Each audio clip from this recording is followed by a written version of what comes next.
Hi friends, today డిన్నర్గా వేడి వేడి అన్నం అండి, రోట్లో దంచిన చింతకాయ పచ్చడి,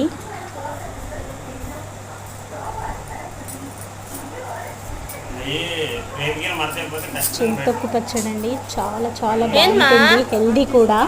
ఎందుకు పాట పెట్టుకో. ఇంట్లోనే తయారు చేసిన నెయ్యి అండి. నేను కట్ చేయను.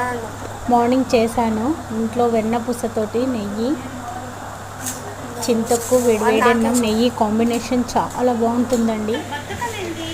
బయట వాతావరణం కూడా చల్లగా ఉంది.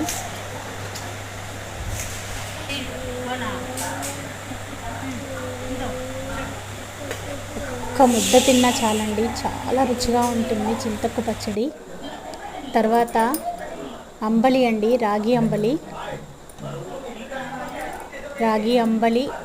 చింతొక్కు పచ్చడి అండి.